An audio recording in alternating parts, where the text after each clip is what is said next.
हमें ड्यूक इस्तबान का मेंशन दिखा रहता है और तब ड्यूक सो के उठता है तो उसका बटलर उसके पास आता है। वो कहता है प्रिंसेस चाहती हैं वो आपसे मिट्टी रखे, तो क्या मैं उनको बुलाऊं यहाँ पर?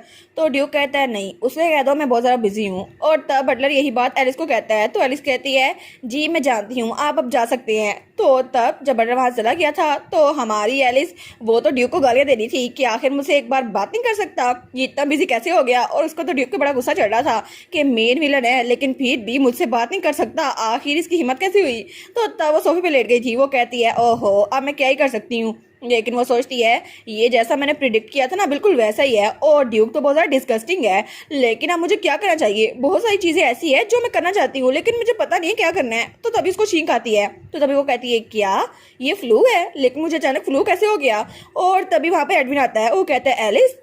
तो तब वो कहती है एडविन तुम आ गए। तो तब वो कहती है तुम ठीक तो हो ना, तुम तो बिजी नहीं थे, तुम यहाँ पर क्या कर रहे हो? वो कहता है हाँ हाँ मैं देख सकता हूँ एलिस, और मैं यहाँ पर आ सकता हूँ, हालांकि मैं बिजी भी हुआ। और तुम्हारा फोरहेड ये तो बहुत ज़्यादा गर्म है, क्या कल तुमने कुछ काम किया था जिसकी वजह से तुम्हें बुखार हो रहा है? तो वो ऐसा प्रिटेंड कर रही है जैसे उसको पता ही नहीं था। और वो कहती है नहीं नहीं ये तो बिल्कुल भी डिफरेंट नहीं है यूजुअल से। और वो सोचती है आई गेस कल मैं कुछ ज़्यादा ही देर बाहर थी। तो तभी एडमिन कहता है ठीक है यहाँ पे वार्म वाटर लेके आओ। तो मेड कहती है जी मैं समझ गई। तो हमारी लिस्ट कहती है ही कोई बात नहीं, मुझे लगता है कि मैं तुम्हें देखकर बहुत ज़्यादा अच्छी हो गई हूँ और अब तो बड़ा मज़ा आ रहा है और तुमसे मिलकर बड़ी खुशी होती है मुझे। तो एडविन कहता है हाँ हाँ मुझे भी तुमसे मिलकर बड़ी खुशी होती है। और उसके बाद मेड उसके लिए चाय ले आई थी। तो हमारी कहती है मेरी नेक तो बहुत ज़्यादा गर्म है, मुझे लगता है शायद मुझे कोल्ड हो रहा है। तो वो कहता है मैंने मिकाइल को बुलाया है, बस वो थोड़ी देर में पहुंच जाएगा।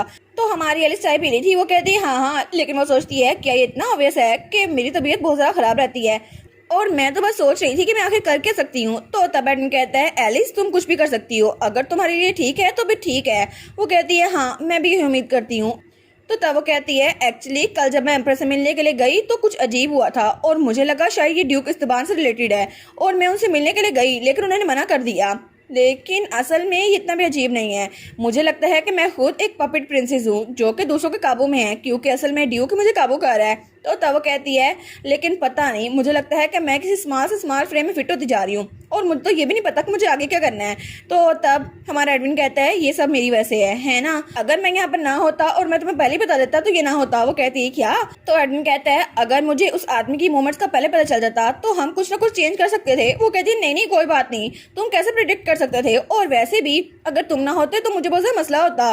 तो तभी हमारी एलिस को छींक आती है। तो वो कहता है क्या हुआ एलिस? तो तभी वो दरवाजा खोलता है और एलिस को लेकर वहां जा रहा था क्योंकि मुसलसल एलिस को छींकी आई जा रही थी। तो वो कहता है जल्दी करो मिकाइल और एल्गा को बुलाओ। तो मेड कहती है जी लिटिल ड्यूक। और उसके बाद वो एलिस को लेकर वहां जा रहा था और एलिस उसकी बॉडी तो बहुत ज्यादा गर्म हो रही थी। तो वो कहती है एडविन, लेकिन तभी जब एडविन को देखती है तो बहुत ज्यादा शॉक हो जाती है क्योंकि एडविन उसकी आंखें तो बहुत ज्यादा लाल हो गई थी और वो तो बहुत ज्यादा गुस्से में लग रहा था। और तभी जब हमारी एलिस की आंख खुलती है तो वो किसी जगह पर थी। वो कहती है हे ये आखिर यहाँ पर क्या हो रहा है, और इर्द गिर्द हर कहीं खून ही खून था। और जब वो वहाँ पर देखती है तो वहाँ पर लाशें थी, मेड्स की, सर्वेंट्स की, हर किसी की। तो वो कहती है क्या? और तभी वहाँ पे किसी की तलवार थी जिससे खून बह रहा था और वो था हमारा एडविन। तो एलिस कहती है एडविन तुम आखिर ऐसा कैसे कर सकते हो? तो एडविन कहता है एलिस मैंने सबसे छुटकारा हासिल कर लिया, अब कोई भी तुम्हें तंग नहीं करेगा और अब तुम्हारे लिए चाहे मुझे मरना पड़े मैं मर जाऊंगा। तो तभी हमारी एलिस की आंख खुलती है। वो कहती है क्या? तो तब वो अपने बेड पे थी और एडविन उसके पास था। वो कहती है एडविन। वो कहता है तुम ठीक तो हो ना, क्या तुम मुझे सुन सकती हो? तो वो कहती है प्लीज एडविन मत जाओ। और तब वो अपनी पावर यूज कर रही थी और उसकी आइज वो भी ब्लू से बिल्कुल येलो हो गई थी एम्पर की तरह। तो हमारी एलिस कहती है प्लीज यहाँ पे रहो, प्लीज तुम मर नहीं सकते। लेकिन ये कहते ही साथ में वो बेहोश हो गई थी। तो एडमिन कहता है एलिस एलिस तुम ठीक तो हो ना? लेकिन तब वहाँ पर मिकाइल आ गया था और उसके साथ एक और डॉक्टर भी था। तो वो कहता है शायद ही अपनी एबिलिटी को अनकॉन्शियसली यूज कर रही है इसलिए इसकी हालत जरा खराब हो रही है और मुझे नहीं पता कि ये कब ठीक होगी, लेकिन शायद इसकी डुअल एबिलिटी इसकी बहुत ज़्यादा एनर्जी को कंज्यूम कर रही हैं।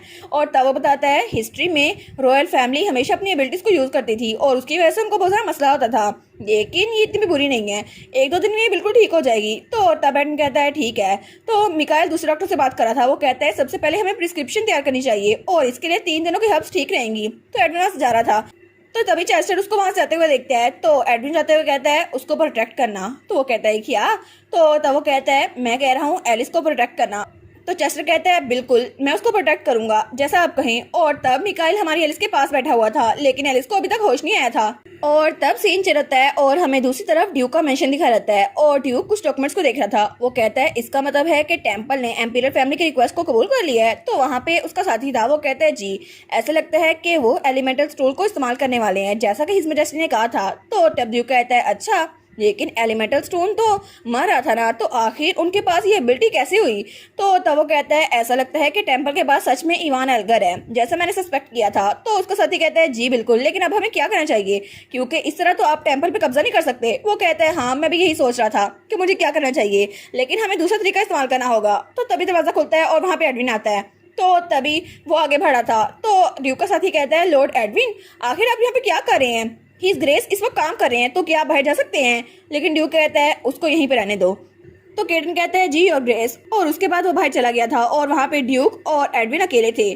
तो ड्यूक कहता है लगता है ये पहली बार है कि जंग से वापस आने के बाद तुम मुझसे अकेले में मिल रहे हो, लेकिन अभी तक तुम मेरी रिक्वेस्ट को इग्नोर करते रहे, लेकिन आखिर तुम मेरे पास क्यों आ गए? अरे हाँ, ये तो फिर से वही वजह होगी, एलिस है ना, तुम एलिस की वजह से मेरे पास आए हो। तो तब एडविन को बड़ा गुस्सा आ रहा था और तभी अपनी एबिलिटी यूज करता है और ड्यूक पे हमला करता है। तो तब वहाँ पे बहुत सारी चीजें नीचे गिरी हुई थी। तो ड्यूक वो दूर जाकर खड़ा था और उसके बाजू में बहुत ज्यादा चोट लगी हुई थी। वो कहता है हाँ, लगता है कि 10 सालों की ट्रेनिंग वो सच में काम कर रही है। सच में तुम्हें अपनी पावर को कंट्रोल करना आ गया है। और हमारा एडविन वो तो अपनी पावर को गुजारा ही कंट्रोल कर रहा था। और तब ड्यूक इस्तेमाल सोचता है ओ नो, मेरा हाथ, मुझे लगता है कि मैं कभी भी अपने हाथ को दोबारा इस्तेमाल नहीं कर सकता। लेकिन तभी एडविन वहाँ पर आता है और उसको कॉलर पकड़ लेता है। तो वो कहता है तुम्हें क्या लगा था कि मुझे पता नहीं चलेगा कि तुम करना क्या चाहते हो, तुम बास्टर्ड, और एलिस को अपने फायदे के लिए इस्तेमाल करना बंद कर दो।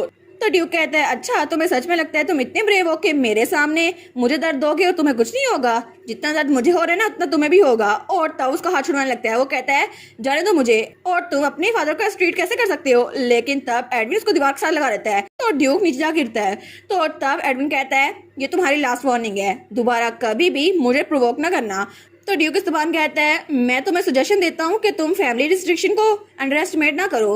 हालांकि तुम मुझे बर्बाद करना चाहते हो, लेकिन तुम खुद बर्बाद हो जाओगे, क्योंकि जितना जख्म मुझे पहुंच रहा है ना, उससे दुगना तुम्हें पहुंचेगा। और आई एम श्योर कि अभी भी तुम्हें इसके आफ्टर इफेक्ट पता चल रहे होंगे, है ना, क्योंकि बैटलफील्ड में तुम मौत के साथ खेले थे, फिर भी तुम्हें अकल नहीं आई। तो एडविन कहता है हाँ, मुझे पता है कि ये सब कुछ मेरे साथ भी होगा, लेकिन फिर भी मैं तुम्हें मारने से चूकूंगा नहीं। तो ड्यूक कहता है तुम्हें क्या लगता है तुम उसके लिए क्या फील करते हो? तुम उसके लिए जो फील करते हो ना, वो ऑब्सेशन है, और ये बहुत ज़्यादा घटिया है। और अगर उसको पता चल गया ना, तो वो तुमसे डिस्गस्ट हो जाएगी और तुमसे दूर रहेगी। और तुम नहीं चाहते ना कि उसे पता चले कि तुम उसके साथ ऑब्सेस हो। तो एडविन कहता है ठीक है, तो मैं मेक श्योर करूंगा उसको कभी पता ना चले। तो ड्यूक कहता है तुम्हारी यही फीलिंग्स तुम्हें बर्बाद कर देंगी, क्योंकि वो लड़की वो तुम्हें बर्बाद करके छोड़ेगी, और चाहे कुछ भी हो जाए तुम पहले बर्बाद हो चुके हो। तो तभी वहाँ पर उसके साथी आते हैं। वो कहते हैं योर ग्रेस, और जब वो देखती है तो पूरे ऑफिस का सामान इधर उधर बिखरा हुआ था और जमीन में बहुत बड़ा गड्ढा था। तो तभी ड्यूक कहता है केडन, डॉक्टर को बुलाओ और मेरे बेटे को बाहर लेके जाओ। तो तभी एडविन वहां से जा रहा था, लेकिन वो उनको इग्नोर कर देता है। और तब वो दरवाजे के पास जाता है और कहता है भूलना मत कि मैंने तुम्हें क्या कहा है आज, क्योंकि आज ये तुम्हारी आखिरी वार्निंग थी। इसके बाद मैं वार्निंग नहीं दूंगा, सिर्फ तुम्हें खत्म कर दूंगा। और तब एडविन बाहर निकलता है और हालवे से गुजरा था, लेकिन तभी एडविन को खांसी आती है और उसके मुंह से खून निकलता है। लेकिन तब वो अपने मुंह को साफ करता है। वो कहता है कोई बात नहीं, अगर मुझे एलिस के लिए मरना भी पड़ा तो मैं मर जाऊंगा, लेकिन मैं दोबारा कभी भी एलिस को खतरे में नहीं देख सकता। और तब दूसरी तरफ हमें एलिस का ख्वाब दिखा रहता है। वो कहती है क्या मैं कहाँ पर हूँ? मुझे लगता है मैं पानी के अंदर हूँ, लेकिन ये तो बहुत ज्यादा वाम है। तभी से किसी की आवाज आती है एलिस। तो वो सोचती है क्या कोई मेरा नाम बुला रहा है? तो तब उसको कोई कहता है एलिस अपनी आंखें खोलो। तो जब वो देखती है तो वो कहती है आखिर मैं हूँ कहाँ पर? तो उसको आवाज आती है मैं तुम्हें बता नहीं सकता, लेकिन मैं तुम्हें दिखा सकता हूँ। वो सोचती है क्या, और तभी से इवान नजर आता है और उसके ऊपर एक रेलिक था। वो कहती है इवान, सच में इवान ही है। इवान, मैं यहाँ पर हूँ, लेकिन तुम जाग क्यों नहीं रहे? और तभी से आवाज आती है उस इंसान को बचाओ, तुम्हें उस इंसान को बचाना होगा। लेकिन तभी हमारी एल की आंख खुलती है और वो किसी की शर्ट पकड़ लेती है। वो कहती है एक मिनट रुको। तो तब वो देखती है तो उसने एल की शर्ट पकड़ी हुई थी। वो कहती है एल। तो तब एल कहता है देखा, तुम फिर से वही कर रही हो, मुझे लगता है तुम अपनी एबिलिटी को अभी भी यूज कर रही हो। तो एलिस कहती है क्या? क्योंकि उस वक्त भी वो अपनी एबिलिटी को यूज कर रही थी और उसकी आंखों का कलर बिल्कुल गोल्डन था। एल कहता है मुझे लगता है कि तुम अगर इसको ओवरडू करोगे तो रिकवर करने में ज्यादा टाइम लगेगा, और थोड़ा सांस लेने की कोशिश करो और अपने आप पे कंट्रोल करो, थोड़ा काम डाउन हो जाओ। तो वो कहती है ठीक है। और तब उसकी आंख कलर वापस से ब्लू हो रहा था। वो सोचती है अब मुझे थोड़ा बेटर फील हो रहा है। तो तब वो कहती है लेकिन तुम्हारा मतलब क्या, मैं अपनी एबिलिटी को यूज करी थी, मैंने तो कुछ भी नहीं किया। वो कहता है ठीक है पहले अपनी मेडिसिन लो फिर मैं तुम्हें बताता हूँ। तो तब वो सोचती है नॉर्मली एडविन तो ऐसा नहीं सोता, लेकिन इस वक्त बहुत ज्यादा थका हुआ लग रहा है। और तब एडविन वहां पर चेयर रख के सोया हुआ था और उसका सर उसके बेड पे था। तो वो कहती है ओह नो, लगता है इसके गाल पे कोई जख्म है, लेकिन पता नहीं क्या हुआ है। तभी एडविन की आंख खुलती है तो वो जल्दी से उठ खड़ा होता है। वो कहता है एलिस क्या तुम ठीक तो हो ना? एलिस कहती है हाँ हाँ मैं ठीक हूँ, बस मुझे थोड़े चक्कर आए थे, फिर भी मैं ठीक हूँ और मुझे कोई बुखार नहीं है। तो तब वो कहती है लेकिन उसके अलावा एल प्लीज तुम बताओ ना, तो मुझे क्या बता रहे थे, मैंने अपनी एबिलिटी यूज की? तो एल कहता है हाँ बिल्कुल। वेल एम्पीरियर फैमिली के मेंबर सबके पास अलग अलग एबिलिटीज होती हैं और हर किसी की एबिलिटीज खास होती हैं। और तुम्हें देखकर लगता है कि तुम जब सो रही थी तब तुम अपनी एबिलिटी को यूज कर रही थी, और मैं यकीन कर सकता हूँ कि तुम्हारी एबिलिटी वो यही थी जो तुम यूज कर रही हो। क्या तुमने कुछ स्पेशल फील किया? तो वो कहती है क्या कुछ स्पेशल? लेकिन तभी उसे याद आता है कि उसने इवान को देखा था। वो कहती है हाँ मैंने इवान को देखा था। तो मिकल कहता है क्या? तो वो कहती है मेरे ख्वाब में। नहीं अगर तुम कह रहे हो वो मेरी एबिलिटी थी तो मैंने वो ख्वाब नहीं देखा था, है ना, वो सच में इवान ही था। तो मिकल कहता है क्या सच में तुमने मेरे भाई को देखा? लेकिन वो कहाँ पर था? तो एलिस कहती है वो ऐसी जगह थी जिसे मैंने पहले कभी नहीं देखा, लेकिन एक टेम्पल, हाँ बिल्कुल वो एक टेम्पल की तरह दिख रहा था। तो वो कहता है कौन सा टेम्पल? Grand temple? तो वो कहती है मैं श्योर नहीं हूँ, वो बहुत ज्यादा ब्लरी था। तो एलिस कहती है अब मुझे क्या करना चाहिए, कि अब दोबारा सोने चली जाऊँ, उस तरह मैं उसको अच्छे से देख सकूंगी? तो एडमिन कहता है वो ग्रैंड टेम्पल ही था। तो एलिस कहती है क्या? वो कहता है मैं तुम्हें बताने ही वाला था जब मुझे यकीन हो जाता, लेकिन अब मुझे पक्का यकीन है कि वो ग्रैंड टेम्पल ही था क्योंकि इवान एल्गर वो जिंदा है। तो एलिस कहती है क्या इवान जिंदा है? तो तब मिकाल कहता है इसका मतलब है कि इवान इवान मेरा भाई वो अभी तक जिंदा है, हम उसको बचा सकते हैं, है ना? तो एडमिन कहता है हाँ बिल्कुल, और वो ग्रैंड टेम्पल के डंजन में सो रहा है, अभी तक वो बिल्कुल जिंदा है, लेकिन आगे का हम कुछ नहीं कर सकते, जब तक हम उसे बचा लेते उसकी जान तब तक खतरे में रहेगी।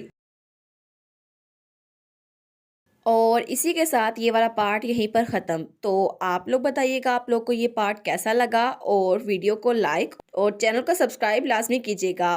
बाकी वीडियोस का लिंक भी स्क्रीन पर नज़र आ रहा होगा, तो काइंडली उनको भी चेकआउट कर लें। और thank you so much for watching my videos. Stay safe, bye bye.